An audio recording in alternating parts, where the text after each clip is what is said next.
Hey, how's it going, everyone? Welcome back to Let's Play Silent Hill 2. Before we left off last time, I was fumbling around with this memo over here, trying to examine the save point. So this time, why don't we actually take it slow and read this? Jack Davis. He has attempted suicide 3 times in the past for reasons unknown. Although he is normally a model patient who follows doctors' and nurses' orders, he must be watched closely due to his past pattern of sudden and violent suicide attempts. Joseph Barkin, his illness seems to be rooted in the fact that he believes he is guilty of causing his daughter's death. His symptoms suggest a psychotic break and paranoid delusions. Normally calm, but he has a tendency towards violence when excited. And Joshua Lewis.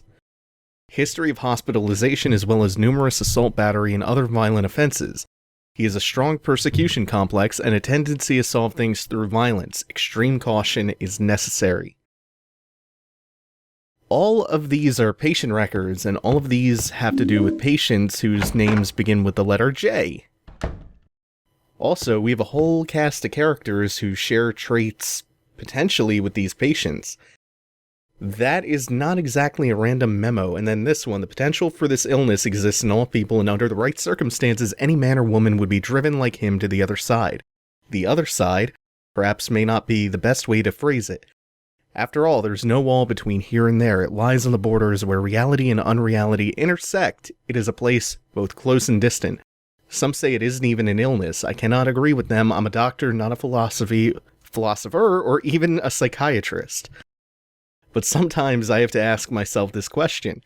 It's true that to us, his imaginings are nothing but the inventions of a busy mind, but to him there simply is no other reality. Furthermore, he's happy there.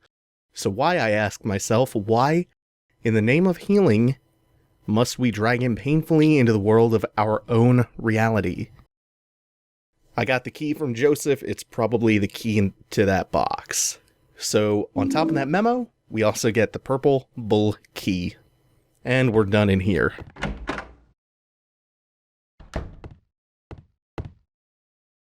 I find that last memo really interesting because it reminds me of when I took Abnormal Psych years ago, and we talked about in one of the classes how you actually define someone as having a mental illness. Do you base it on whether or not they exhibit deviant behavior? Do you base it on whether or not their lifestyle is being negatively impacted? Do you take a psychometric approach? There are all these different schools of thought on how you actually categorize mental illness. Need to make sure I don't get cornered or sandwiched by these 2 nurses. And yeah, since we're in the hospital, of course we're gonna have nurse enemies. This is, I believe, the most recurring enemy type in Silent Hill. They showed up in Alchemila Hospital in Silent Hill 1. Here in Brookhaven in Silent Hill 2 we find them. We also find them in Brookhaven in Silent Hill 3. And their design is tailored to each game that they're in. The ones in Silent Hill 1 were puppets with these big, grotesque parasites growing out of them, which represented Alessa's memories of her hospitalization and how the nurses were being controlled by the cult and by Dr. Kaufman and the drug trade.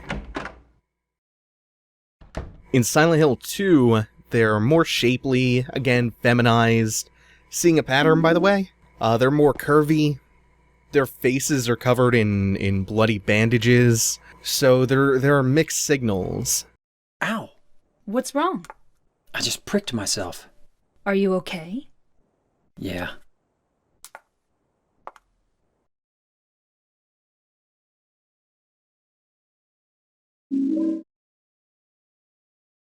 Oops, I forgot there was a small little cutscene to pick that bent needle up. So we get a shotgun and a bent needle in there. And over in here, in the men's locker room, we will find a key. So anyway, back to the nurses, though. Yeah, there are mixed signals going on. There's this mix of, like, femininity, and again, kind of slightly sexualized design mixed with just grotesque body horror. And again, the monster designer for Silent Hill, the brilliant Masahiro Ito, took some inspiration from Jacob's Ladder for the nurses in this game. Also, it's hard to see in-game, but if you look at some concept art, or just the, like, a still of the models on, say, like, the Silent Hill Wikia or something, there's this thin, viscous, I guess that's a contradiction, there's this kind of, film over their faces, which kind of looks like the outside of a condom. And that was the idea behind, the nurses initially. They were going to go even further with it, and when you shot them, the idea was that their heads would burst.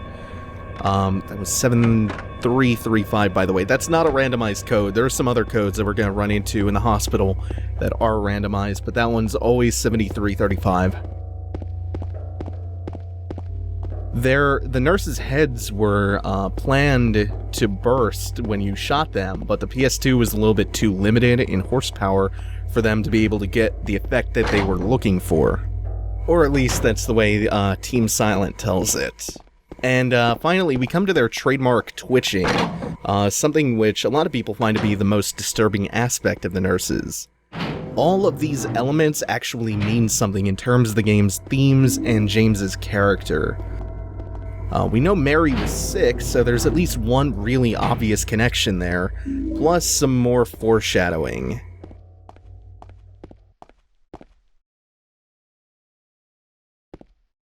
Over on the typewriter, we will actually get a random note, or a random code. Because there's a sheet of carbon paper in here, and there's an imprint that's been left on it. I know it. I know the number of the box, 5787. It can't help him anymore. The button key doesn't scare me, so nobody can stop me. Who I am, I don't know. Who I am is who I am is who I am is... Yeah. This may have been left by one of the patients mentioned in the patient records. So 5787, 5787, 5787. That's one randomized code that we're going to need soon.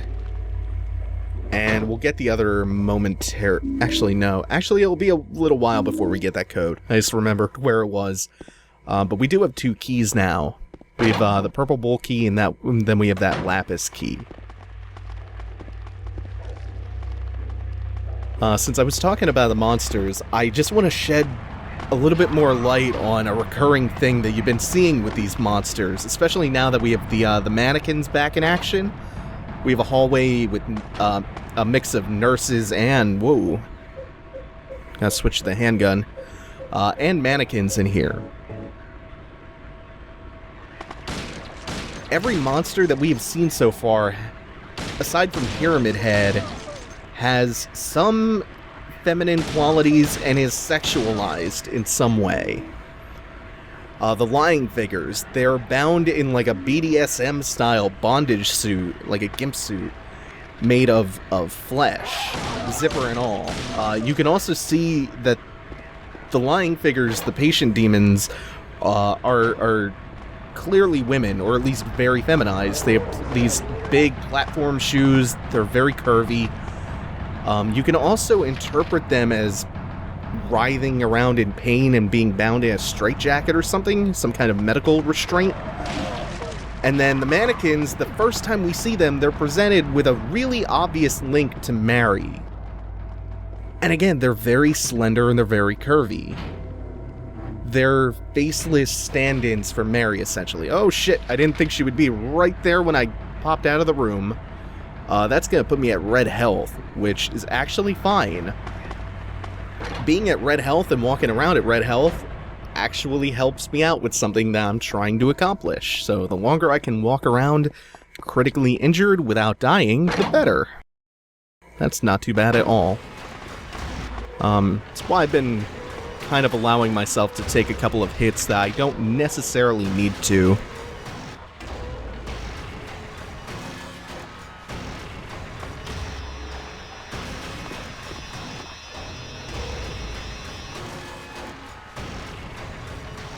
So, this is where we use the first 4-digit code that we got, the 7335 code.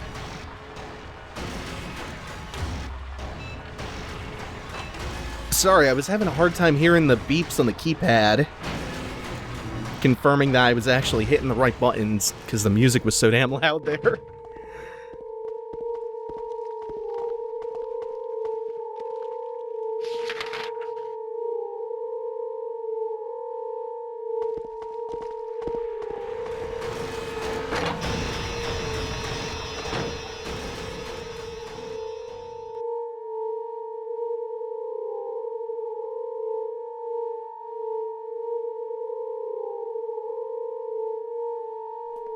James.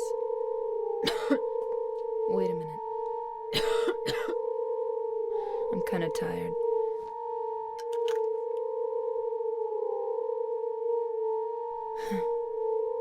It's just a hangover. You should rest.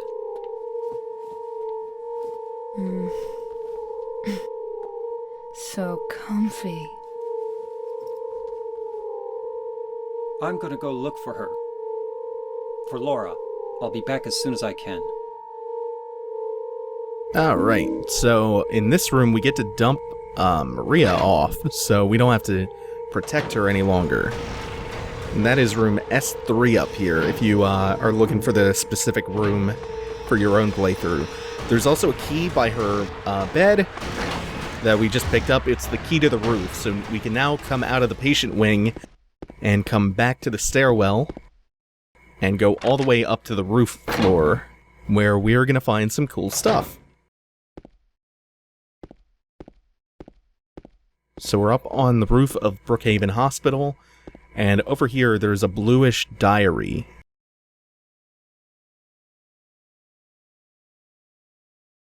May 9th, rain stared out the window all day. Peaceful here, nothing to do, still not allowed to go outside. Oh, before you ask, this is not written by Mary. May 10th, still raining, talked with the doctor a little.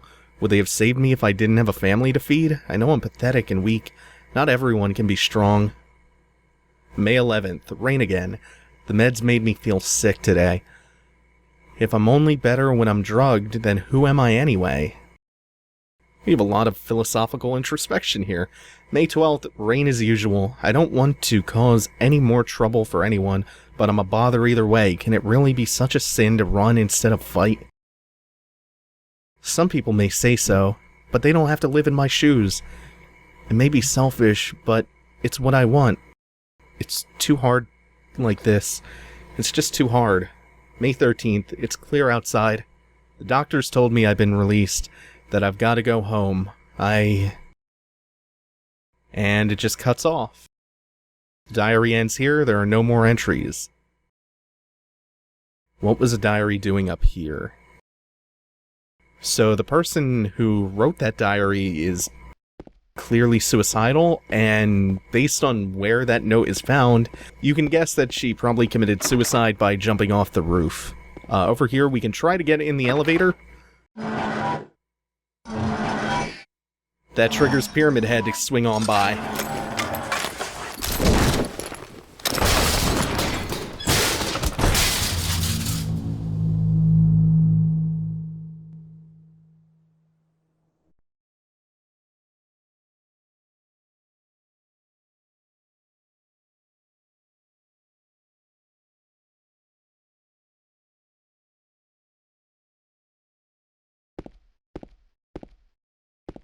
Pyramid Head swings by and knocks your ass off the roof, down to the 3rd floor, into a room that was locked from the other side, preventing us from getting into it. But since we fall down here, we can now get in here and we can read this bloody note on the wall. Oh, I always hate doing this. This is another randomized 4-digit code. This appears to be 2872? Turn the numbers, better not forget them, so I'll write them down here. The other one, my secret name. So we have 5787 and then 2872. Sometimes that bloody scrawled 4-digit code is so difficult to read. I actually got lucky that it was so legible this time.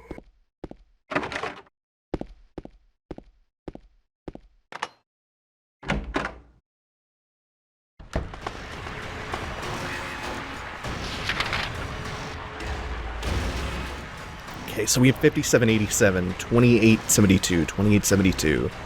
I wish these didn't both have 7s and... No, only one has a 2. I wish they didn't both have 7s and 8s in them. 5870... No, 5887. Shit. 5787. 2872. I should have written these down. Oh, man. 5787, 2872. Luckily, I'm not going to have to hold that one in my memory too long. If I can kind of juke and get around her. Nope. Ah.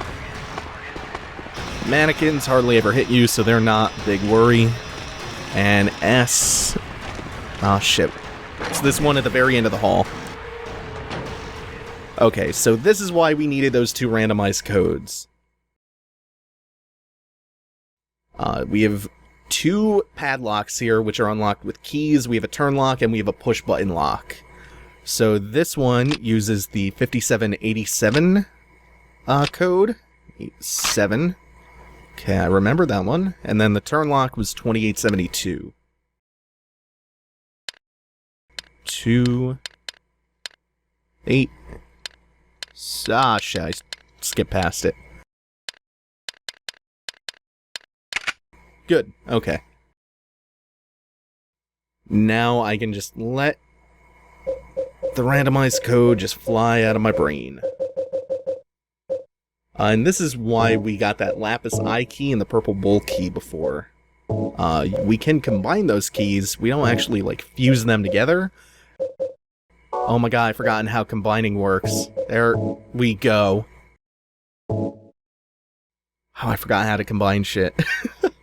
You don't have to do it too often, but it helps a lot in Brookhaven. Oh, god, I thought that was a scream.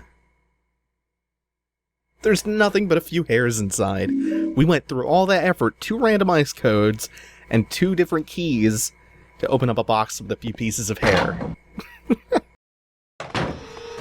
Ah, shit. There was also something I almost missed. Luis, I'll take care of you forever. Forever. It's my destiny. Okay. So not a super important memo, or one that's very illuminating, but we know who it was written to, so that's good. Okay. You know what? While I'm in here, I should save.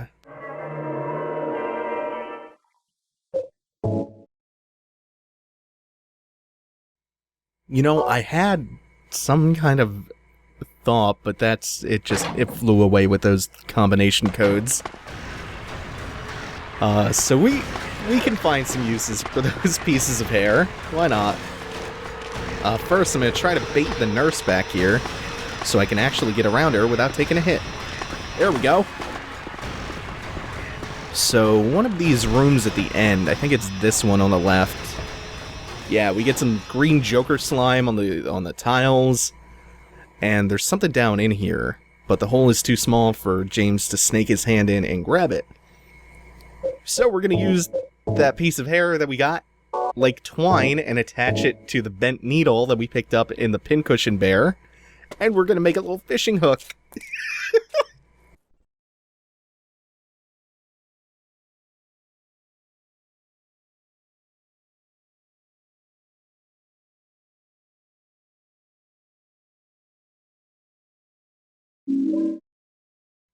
And that gives us the elevator key.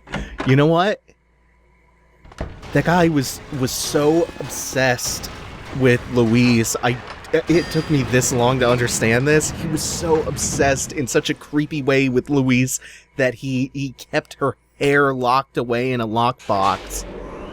Oh, God. I've never really thought about that before. So now we can start taking the elevator around, which unlocks new routes through the hospital and new sides of it. Ooh, this is a pretty room. It's always the tiles that make environments in this game look so good. Like, Silent Hill 3 had the same effect. I should heal up. Use one more. And before we go any further, I equipped the shotgun because we're gonna have a boss fight coming up soon.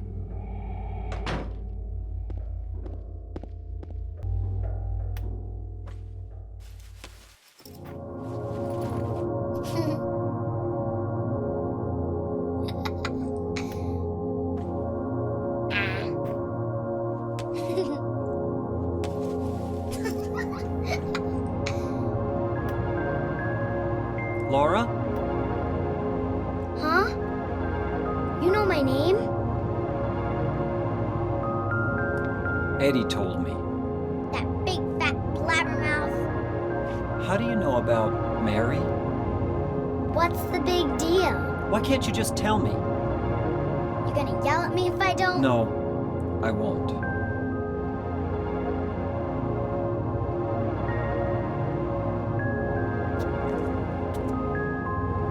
I was friends with Mary. We met at the hospital. It was last year. You liar! Laura, Fine, don't believe me. But last year, Mary was already...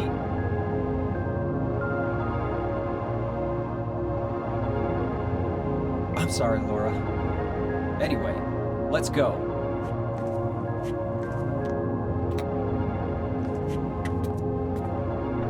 We can talk about this later. This is no place for a kid. There are all sorts of strange things around here. I can't believe you haven't even gotten a scratch on you. Why should I?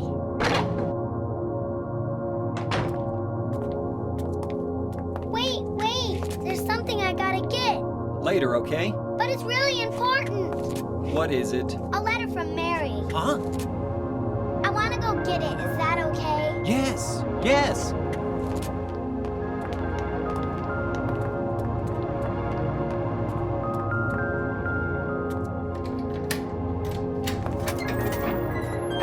Come on, hurry up. Is it in there?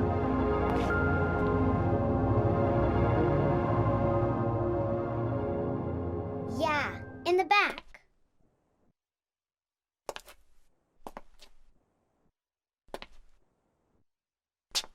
What are you doing, Laura? It's further back in the desk.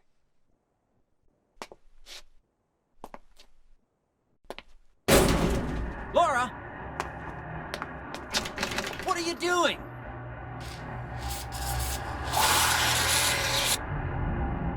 Ha ha, I tricked you. Open the door, Laura. Why should I? I'm a liar, right? Want me to open it? Huh? Do ya? What's the magic word? Laura? Okay, I guess I won't open it. I think I'll just leave you like this. You snotty little brat! Open up! Why, you... Laura? You hurt me!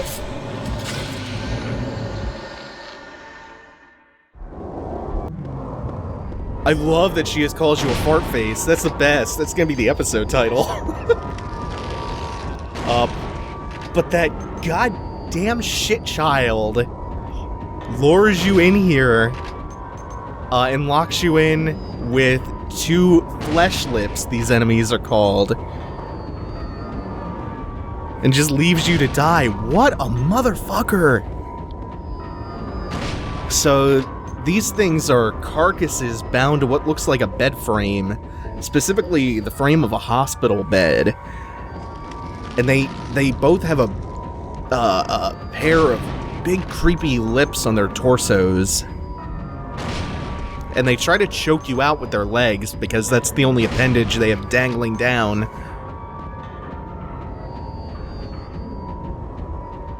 So, okay, that's both of them dead. A third one lowers from the ceiling, though, that you have to kill. Once I get a little bit lower on shotgun ammo, once I get to 0, I'm going to switch to the handgun so I don't waste any more shells. It's really handy if you count the amount of shots you take with a shotgun Your maximum clip capacity with the shotgun is, whoa, that's weird, is 6, so just count 6 shots out and manually reload it from the inventory.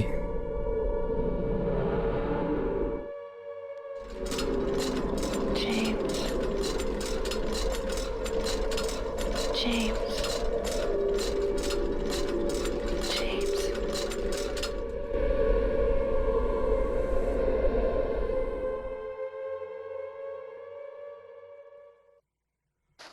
Okay, we heard the air raid sirens. Not only does that normally indicate the appearance of Pyramid Head, the other thing that the sirens always indicate in Silent Hill is the transition to the other world, which we'll get into next time. Thanks for watching, everyone. Take it easy. Have a good one.